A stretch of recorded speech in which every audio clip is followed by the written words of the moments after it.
Assalamualaikum warahmatullahi wabarakatuh.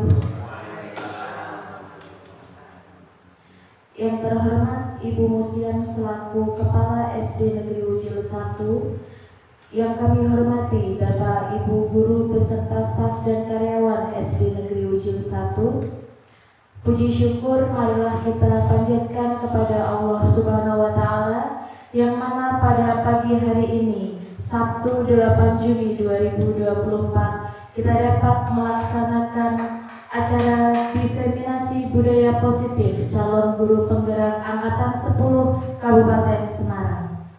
Salawat serta salam marilah kita curahkan kepada Nabi Muhammad SAW yang kita nantikan syafaatnya di yaumul qiyamah kelak. Dan mudah-mudahan kita semua senantiasa menjadi golongan yang diberikan syafaatnya di yaumul qiyamah kelak. Amin Allahumma amin.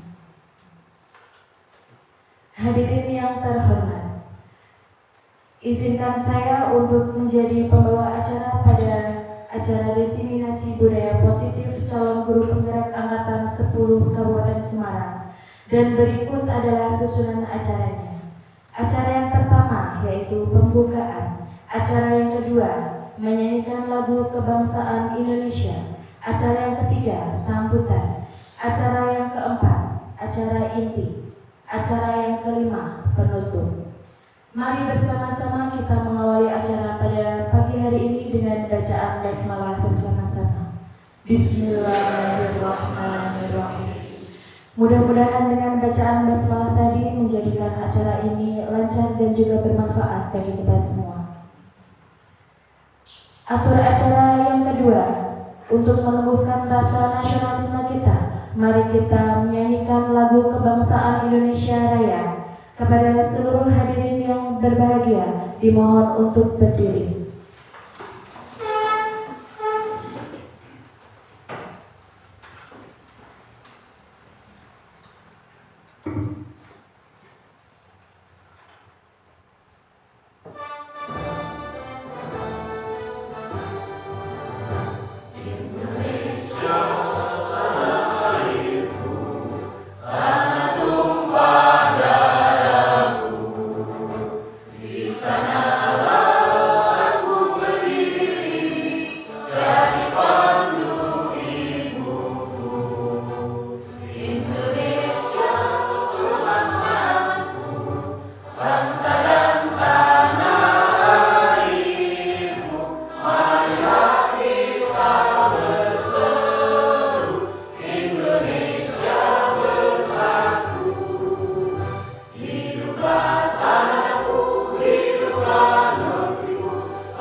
Hadirin dimohon untuk duduk kembali.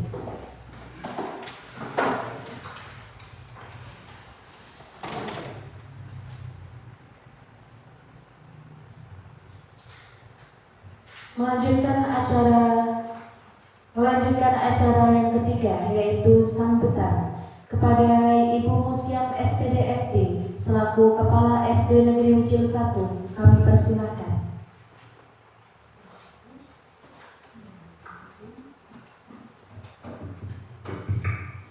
Assalamualaikum warahmatullahi wabarakatuh.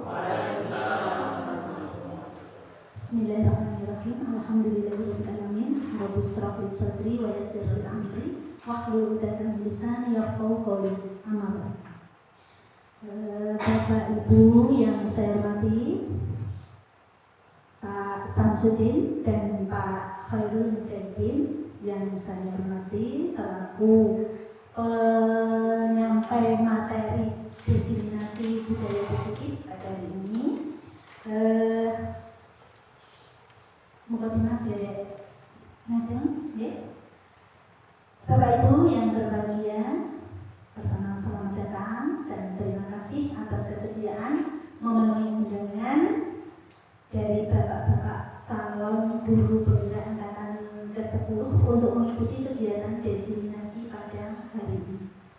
Terima kasih kepada Bapak Samsudin dan Bapak Khairul Mujahidin yang telah mempersiapkan kegiatan diseminasi pada hari ini dengan tujuan untuk menyebarluaskan ide atau gagasannya kepada rekan-rekan sejawat di SD Ucil 1 ini.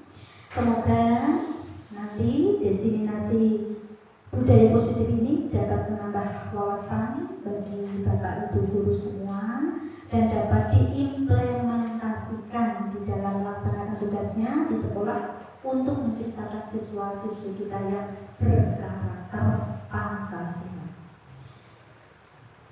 Bapak Ibu yang saya hormati, saya selaku Kepala Sekolah SD Ucil 1 sangat mendukung dan siap memfasilitasi kegiatan yang akan dilaksanakan serta menghimbau kepada Bapak Ibu semua untuk mendukung kegiatan ini dan proaktif nanti di dalam diseminasi kali ini.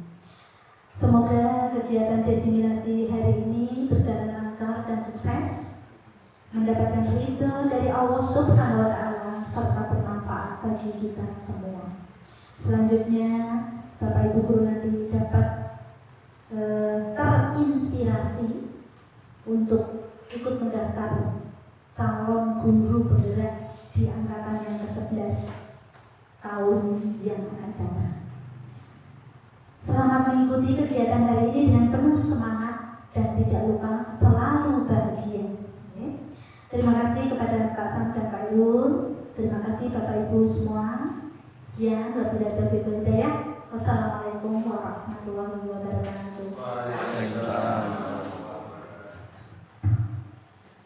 Terima kasih kepada Ibu Musiam SPD yang telah memberikan sambutannya. Melanjutkan acara yang berikutnya, yaitu acara inti.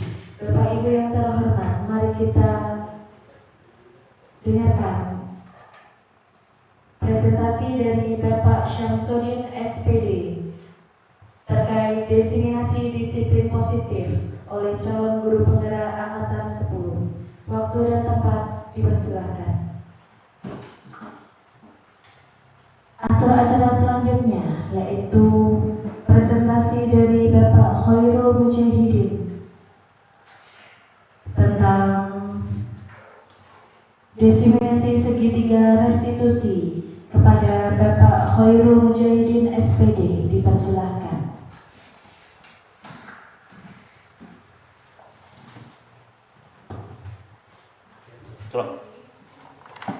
Bismillahirrahmanirrahim. Assalamualaikum warahmatullahi wabarakatuh. Yang terhormat Ibu Musiam SPD selaku Kepala Sekolah SD Negeri Ucil 1, yang kami hormati rekan-rekan kerja dari guru dan karyawan di SD Negeri Ucil 1. Sebelumnya pertama-tama mari kita panjatkan puji syukur kehadirat Allah Subhanahu wa Ta'ala karena pada siang hari ini kita dapat berkumpul di tempat ini dalam keadaan sehat walafiat. Biar lebih lengkapnya mari kita lakukan hamdan bersama-sama biqaulina alhamdulillahirabbil alamin. Salat serta salam tak lupa kita sanjungkan kepada junjungan kita Nabi Muhammad sallallahu alaihi wasallam yang akan kita nanti-nantikan syafaatnya di yaumil qiyamah nanti. Amin amin ya rabbal alamin. Bapak Ibu yang kami hormati, sebelumnya kami mengucapkan terima kasih yang sebesar-besarnya karena sudah meluangkan waktu untuk ikut serta dalam diseminasi budaya positif kami. Selanjutnya, izinkan saya akan menyampaikan diseminasi budaya positif tentang segitiga restitusi. Sebelumnya kita pahami bersama-sama kebutuhan dasar manusia, yaitu kebutuhan setiap orang itu berbeda-beda. Ibarat kita harus berusaha memahami pandangan orang lain tentang dunia, karena setiap orang memiliki gambaran yang berbeda-beda. Coba Bapak Ibu saya tanya kepada panjenengan, kepada yang mau menyampaikan, siapa yang mau berpendapat tentang bumi? Monggo, ada yang berpendapat bumi itu bagaimana? Bumi bulat. Oke, bumi itu bulat bagi versi Pak Mail. Terus ada lagi mungkin kalau versi Buana, bumi tempat kita hidup. Ada lagi yang lain? Bumi tempat kita kembali. Bumi tempat kita kembali. Nah itu semuanya betul, semuanya benar. Nah itu adalah kebutuhan seperti kebutuhan dasar manusia. Itu semua benar, tergantung pandangan kita masing-masing. Seperti itu. Selanjutnya untuk semua perilaku memiliki tujuan. Sebagai perilaku manusia, perilaku kita sendiri itu memiliki tujuan. Teori motivasi perilaku manusia. Yang pertama ada motivasi dari eksternal. Eksternal itu dari luar, dari manusia atau diri kita sendiri, di luar diri kita. Ada motivasi internal, dari motivasi dalam diri kita. Yang pertama, untuk menghindari ketidaknyamanan atau hukuman apa yang akan terjadi apabila saya tidak melakukannya. Yaitu berarti ada ancaman atau dorongan dari luar, misalnya ada tekanan. Nah, itu masuknya kepada motivasi eksternal. Untuk yang kedua, untuk mendapatkan imbalan dari orang lain atau institusi. Misalnya, apa yang akan saya dapatkan apabila saya melakukannya. Nah, itu juga termasuk motivasi eksternal. Sedangkan kalau untuk motivasi internal, nah ini tujuan disiplin positif yang ketiga ini, untuk menghargai diri sendiri.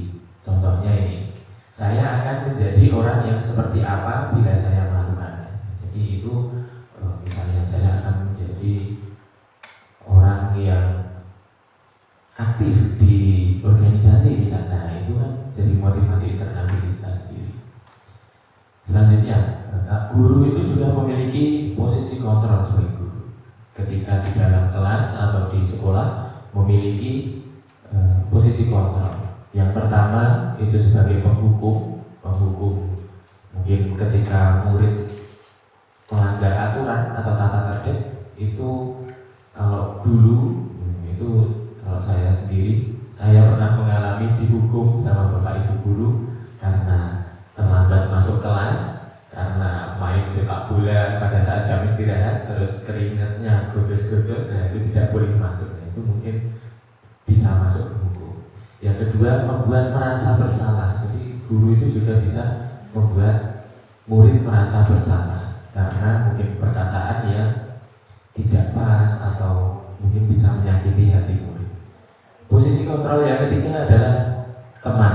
Jadi Bapak Ibu guru bisa jadi teman sekolah. Jadi misalnya bisa diajak untuk curhat gitu ya, biasa seperti itu. Karena guru sendiri adalah pengganti orang tua di sekolah. Selanjutnya posisi kontrol guru yang keempat adalah pemantau. Bapak Ibu guru jadi pemantau di sekolah. Untuk memantau apa? Memantau perkembangan siswa. Yang terakhir, nah ini posisi kontrol guru yang menurut saya paling dominan itu sebenarnya adalah di posisi manajer. Karena guru itu harus memfasilitasi murid, harus bisa menjadi apa saja bagi murid, dan karena kita jadi manajer. Nah ini misalnya ada pernyataan ini, saya kecewa sekali dengan kamu. Yang mengatakan itu berarti membuat orang merasa bersalah. Jadi guru yang merasa membuat murid bersalah itu dengan perkataan seperti itu. Untuk guru sebagai kontrol penghukum itu, kamu tidak pernah benar melakukannya. Nah itu sebagai contohnya. Terus ketika jadi teman, misalnya ini, ayolah lakukan demi Bapak Ibu. Itu misalnya jadi teman. Ketika jadi pemantau, apakah kamu mau mendapatkan stiker bintang hari ini? Jadi misalnya di kelas itu ada kesepakatan kelas, bagi yang aktif dapat bintang. Nah, itu bisa jadi guru sebagai pemantau. Untuk yang manajer, bagaimana kamu bisa menyelesaikan masalah ini? Jadi dikembalikan kepada murid untuk menyelesaikan masalah yang dihadapi. Jadi seperti itu. Kalau yang terakhir yang mengatakan jika sebagai guru penghukum kamu selalu yang paling terakhir, seperti itu. Nah, ini ada posisi-posisi kontrol guru. Misalnya guru yang berbuat sebagai penghukum, menghadik, menunjuk, menyakiti dan menyindir, itu sebagai penghukum. Kalau guru pembuat merasa bersalah, itu biasanya ada kata-kata bersalahlah dan mengatakan seharusnya, atau ibu kecewa atau bapak kecewa. Nah, itu bisa merasa bersalah bagi murid. Terus untuk ketika jadi teman, guru sebagai teman itu membuatkan alasan-alasan untuk muridnya. Nah, jadi alasannya ini, alasannya seperti ini saja. Nah, itu sebagai pemantau, guru sebagai pemantau itu misalnya menghitung dan mengukur. Jadi seperti tadi memberikan bintang kepada yang aktif. Untuk yang manajer, guru sebagai manajer mengajukan pertanyaan-pertanyaan. Jadi nanti ada dialog atau diskusi sama murid, ada komunikasi empat mata seperti itu. Nah, ini ketika gurunya itu berkata itu yang penghukum, kalau kamu tidak melakukannya, awas ya, hasilnya akan apa? Memberontak, menyalahkan orang lain dan berbohong. Nah, jika dihadapkan murid yang sudah seperti itu, nanti berbohongnya pasti akan berbohong yang berkelanjutan, karena berbohong itu kan menutup kebohongan sebelumnya. Selanjutnya, murid meletakkan guru di luar dunia yang berkualitas. Jadi muridnya di bawah kualitas murid. Jadi murid harusnya berkualitas yang bagus, jadi menurun, motivasinya itu jadi berkurang. Dampaknya apa? Mengurangi kesalahan. Untuk yang membuat merasa bersalah, itu misalnya guru berkata, kamu seharusnya sudah tahu, bapak atau ibu lelah sekali mengatakannya. Seperti itu.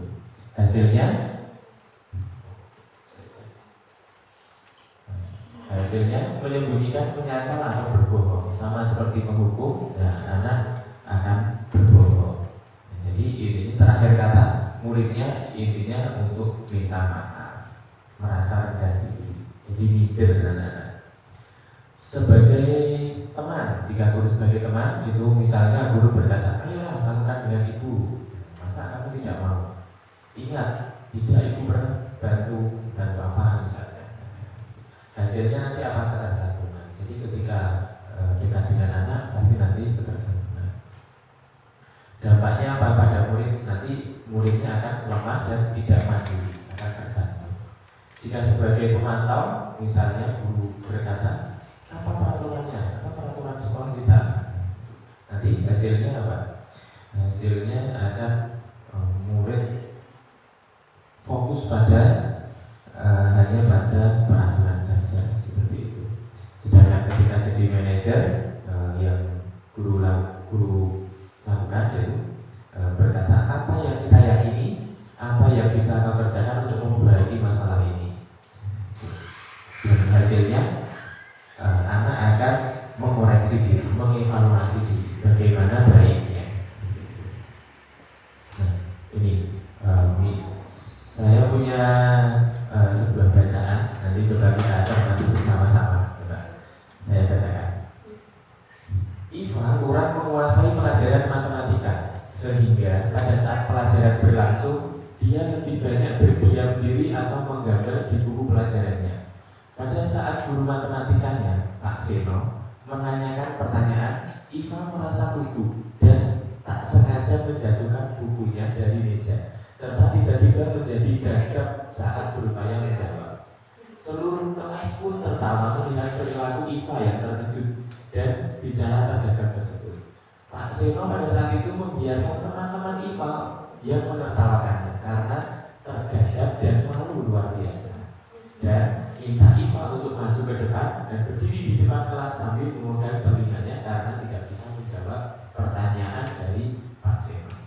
Kelas semakin gaduh dan anak-anak pun tertawa melihat IFA di depan kelas memegang telinga. Pertanyaan yang pertama, apakah Anda setuju dengan tindakan Pak Seno terhadap IFA? Setuju dari kira-kira seperti itu. Mungkin ada sebagian yang setuju dan ada yang bagian tidak. Kalau yang tidak, karena itu sebagai penghukum, guru sebagai penghukum karena IFA tidak bisa menjawab. Begitu. Yang kedua, menurut Anda tindakan Pak Seno terhadap IFA adalah sebuah hukuman atau konsekuensi? Mengapa? Hukuman atau konsekuensi? Hukuman ya. Nah, jadi hukuman karena tiba-tiba mengambil keputusan untuk menghukum IFA karena tidak menjawab, seperti itu. Nah, coba mari berlatih nih. Kira-kira hukuman atau konsekuensi nih Bapak Ibu. Lari mengelilingi lapangan basket 2 kali karena terlambat hadir di sekolah. Kira-kira hukuman atau konsekuensi? Hukuman. Membersihkan coretan yang dibuatnya di meja tulis, hukuman atau konsekuensi? Konsekuensi. Murid diminta untuk push up 15 kali karena tidak menggunakan masker ke sekolah, hukuman atau konsekuensi? Hukuman. Oke. Mengganti kertas tugas teman yang telah dicoret-coret, hukuman atau konsekuensi? Berjemur di lapangan basket pukul 12 siang karena mengobrol dengan teman, hukuman atau konsekuensi? Murid diminta bertelanjang kaki sepanjang hari karena tidak menggunakan sepatu warna hitam sesuai peraturan sekolah, hukuman atau konsekuensi? Baik, nanti kita lihat jawabannya ya. Berdiri di depan kelas sambil mengangkat kaki satu karena tidak bisa menjawab pertanyaan. Nah, ini. Mari mengelilingi tadi hukuman. Oke, membersihkan coretan konsekuensi. Murid diminta push up 15 kali, hukuman. Mengganti kertas konsekuensi. Berjemur di lapangan basket, hukuman. Murid diminta bertelanjang kaki sepanjang hari karena tidak menggunakan sepatu warna hitam sesuai peraturan sekolah. Nah, nanti sebaiknya tanya dulu Ibu. Nah, kenapa kamu kok jangan langsung di buku. Nah, jadi bisa tanya dulu. Seperti itu. Untuk yang terakhir, berdiri di depan kelas sambil mengangkat kaki satu karena tidak bisa menjawab pertanyaan. Itu hukuman. Nah, jadi hukuman, konsekuensi, dan restitusi. Dan tambahan restitusi sekarang. Jadi materi kita kali ini adalah restitusi. Untuk hukuman itu masuk pada identitas gagal atau identitas yang negatif. Misalnya ini, sesuatu yang menyakitkan itu harus terjadi. Tidak nyaman untuk murid atau anak untuk jangka waktu panjang, jadi itu hukuman. Korban tidak mendapat keadilan, itu hukuman. Murid atau anak akan tersakiti. Perilaku pasif agresif pasti akan meningkat karena adanya hukuman. Sistem tidak akan berjalan bila murid tidak takut. Berlaku hanya pada sebuah institusi, tidak berlaku pada kehidupan nyata. Jadi di masyarakat itu tidak berlaku. Peraturannya adalah kamu harus. Jadi di aturan kamu harus. Murid atau anak membenci peraturan itu hasil dari kalau adanya hukuman. Sedangkan kalau adanya konsekuensi, ini adanya suatu harus terjadi. Tidak nyaman untuk murid atau anak untuk jangka waktu yang pendek. Jadi konsekuensi.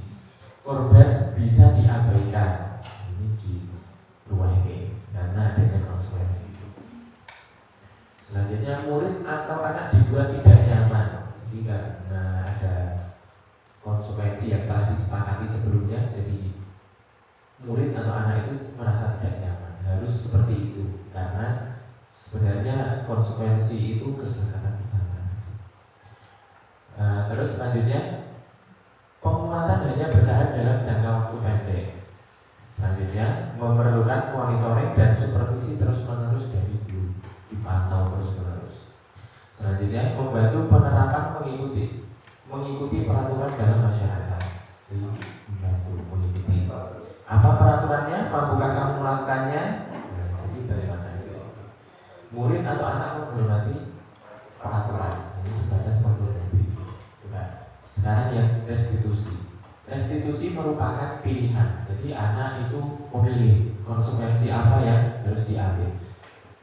Ketika konsekuensi yang pertama tadi itu yang menentukan guru, kalau restitusi kesepakatan bersama antara murid yang terkena masalah sama guru yang menindaklanjuti. Menguatkan untuk murid atau anak dalam jangka waktu yang panjang. Jadi jangka waktu yang panjang. Korban mendapatkan gaji, misalnya nanti murid mencoret-coret buku, nah di bukunya dicoret-coret, konsekuensinya apa? Restitusinya apa? Hasilnya diganti. Seperti itu. Terus ada lagi, murid atau anak mendapatkan penguatan, jadi disadarkan, disuruh berpikir, ini kenapa ada masalah, apa yang kamu lakukan itu salah atau tidak. Masalah terpecahkan. Jadi ada masalah yang terpecahkan karena anak tersebut berpikir yang panjang. Seperti itu. Murid belajar bertanggung jawab untuk perilakunya. Jadi melatih tanggung jawab untuk murid. Fokus pada pemecahan masalah dalam jangka waktu yang panjang. Apa yang kamu yakini? Apa yang bisa kamu lakukan untuk memperbaiki masalah ini? Jadi ini pertanyaan dari Bapak Ibu guru yang bisa ditanyakan kepada murid yang bersangkutan. Murid atau anak menghormati dirinya dan orang lain. Jadi hasilnya murid akan menghormati dirinya sendiri dan orang lain. Nah, kita masuk ke materinya. Segitiga restitusi, yaitu suatu proses kolaborasi yang dijalankan guru atau orang tua dengan peserta didik untuk mencari solusi atas suatu permasalahan yang dialami oleh peserta didik agar memiliki karakter yang kuat, mandiri, dan bertanggung jawab. Jadi diharapkan peserta didik atau murid-murid kita memiliki karakter yang kuat, karakter yang mandiri, dan bertanggung jawab. Tujuannya apa? Yang pertama, membantu murid menjadi lebih memiliki tujuan, disiplin positif, serta memulihkan dirinya setelah berbuat salah. Jadi bisa diterima dengan teman-teman lagi. Yang kedua, membantu murid untuk jujur pada diri sendiri dan mengevaluasi dampak dari kesalahan yang dilakukan. Akibatnya itu ditanggung jawab sendiri. Nah, jadi ada tindak lanjut dari diri sendiri. Memberikan penawaran bukan paksaan, jadi ditawarkan solusinya itu bagaimana. Jadi segitiga restitusi itu seperti ini. Langkah yang pertama yaitu menstabilkan identitas. Nah, misalnya dengan pertanyaan ini, kamu bukan satu-satunya yang pernah melakukan ini. Ada lagi, setiap orang pasti melakukan kesalahan. Misalnya ini, bapak dulu pernah melakukan kesalahan seperti kamu, tapi bapak apa yang pernah dialami di mana, seperti itu. Yang kedua, validasi atau tindakan yang salah. Misalnya dengan pertanyaan, kamu tentu punya alasan mengapa melakukan itu. Jadi digali alasannya apa, kenapa kok murid berlaku seperti itu. Selanjutnya, adakah cara yang lebih efektif untuk mendapatkan apa yang kamu butuhkan? Apa yang dibutuhkan itu bagaimana yang langkah efektif, bagaimana yang cara lainnya seperti itu. Selanjutnya, untuk segitiga yang nomor ketiga itu menanyakan keyakinan. Nilai-nilai apa yang telah kita sepakati? Jadi sebelumnya harus ada kesepakatan kelas tadi. Harus ada sikap disiplin, tanggung jawab, seperti itu. Kamu ingin menjadi orang yang seperti apa? Jadi itu bisa ditanyakan kepada ini. Menstabilkan identitas yang pertama. Berbuat salah itu tidak apa-apa. Karena wajar. Tidak ada manusia yang sempurna. Karena manusia itu pasti memiliki salah. Saya juga pernah melakukan kesalahan seperti itu. Tadi bisa ditanyakan pada saat proses menstabilkan identitas. Kita bisa menyelesaikan masalah ini. Bapak atau ibu tidak tertarik mencari siapa yang salah, tapi bapak ibu ingin mencari solusi dari permasalahan ini. Kamu berhak merasa begitu, oh ya wajar kamu seperti itu, karena misalnya buku kamu dicoret-coret, pekerjaanmu dicontek teman, wajar jika kamu marah, bisa seperti itu. Selanjutnya, validasi tindakan yang salah. Langkah yang kedua ini, kamu pasti punya alasan mengapa melakukan hal itu, jadi bisa ditanyakan, kenapa kok bisa ditanyakan hal seperti itu. Selanjutnya, kamu patut bangga pada dirimu sendiri karena itu telah melindungi sesuatu yang penting buatmu. Jadi misalnya pekerjaan rumahnya sudah dikerjakan sampai sekolah dicontek dan marah sama temannya. Nah itu sebenarnya ya harus bangga dengan pekerjaanmu. Itu. Selanjutnya, menanyakan keyakinan kelas. Apa yang kita percaya sebagai kelas atau keluarga? Nah, jadi misalnya apa yang kita percaya, apa yang kita yakini dalam kelas itu. Apa nilai-nilai umum yang telah kita sepakati? Jadi dikembalikan pada murid, ditanyakan kembali. Apa nilai-nilai kesepakatan kelas yang kamu langgar misalnya? Apa bayangkan kita tentang kelas yang ideal? Jadi anak disuruh kita membayangkan kelasnya pengennya seperti apa? Kelasnya pengen seperti apa? Kamu mau jadi orang yang seperti apa? Nah, itu dikembalikan ke murid. Jadi digali potensi muridnya itu. Nah ini ada sebuah contoh kasus. Zalika tidak terima karena pekerjaannya selalu dicontek oleh temannya. Ia marah dan tidak dapat menahan emosinya. Nah ini ada tindak lanjut dari guru yang menanganinya. Nah, ini ada sebuah video.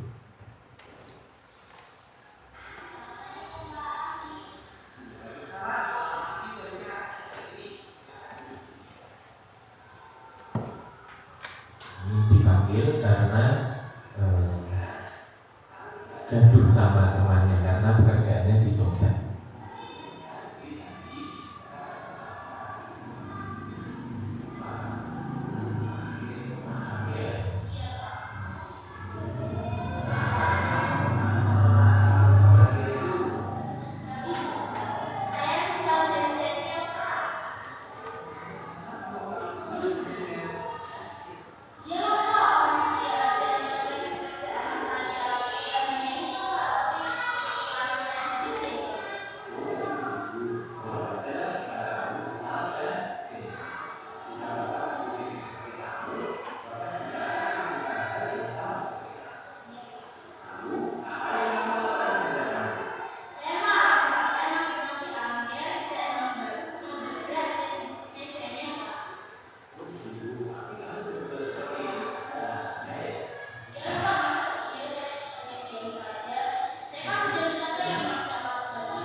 Itu contoh dari kasus yang pertama. Jadi Anggir itu menyontek pekerjaannya Zalika, tapi Zalika marah dan mengebrak meja. Jadi seperti itu, dipanggil untuk melakukan segitiga restitusi. Seperti itu. Selanjutnya ada contoh yang kedua. Selasa siang Pak Irul tidak bisa mengajar pelajaran agama di kelas 3 karena harus mengikuti sosiali BOSP di tingkat kabupaten. Pak Irul memberikan tugas kepada siswa kelas 3 agar kelas tidak kosong. Namun Afnan tidak mengerjakan tugas tersebut. Ia malah tidur di mejanya. Akhirnya ketika teman-teman mengumpulkan tugas, Afnan tidak mengumpulkan. Keesokan harinya saat mengoreksi tugas, Pak Irul menemukan satu anak yang tidak mengerjakan tugas, yaitu Afnan. Padahal berdasarkan presensi hari itu Afnan masuk sekolah. Saat istirahat Pak Irul memanggil Afnan untuk klarifikasi. Jadi dipanggil. Ada videonya juga.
Jadi mungkin kira-kira seperti itu penerapan segitiga restitusi di sekolah. Jadi ketika ada siswa yang melanggar, kita panggil dulu untuk dimintai keterangan dulu, misalnya digali kenapa kok kamu berbuat seperti itu, nah, terus apa dampaknya, ya, seharusnya begini. Jadi ada solusi atau keputusan yang dilakukan untuk bersama-sama. Jadi jangan sampai kita jadi seorang yang penghukum, tapi jadi guru yang sebagai manajer, memfasilitasi peserta didik, dan intinya untuk memanusiakan manusia, karena mereka juga manusia, memiliki kebutuhan yang sama seperti kita, pengen diterima, pengen diperhatikan.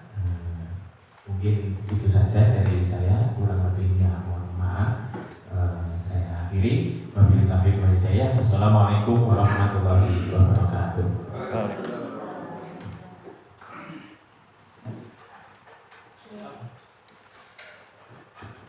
Terima kasih kepada Bapak Khairul Mujahidin yang telah menyampaikan presentasinya mengenai segitiga restitusi.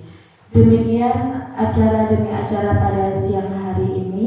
Mudah-mudahan apa yang disampaikan oleh calon guru penggerak Bapak Syamsuddin SPD dan Bapak Khairul Mujahidin SPD kepada kita semua membawa manfaat dan mudah-mudahan menjadikan kita menjadi pendidik yang menciptakan rasa nyaman, aman saat kegiatan belajar mengajar. Demikian kami akhiri. Wassalamualaikum warahmatullahi wabarakatuh.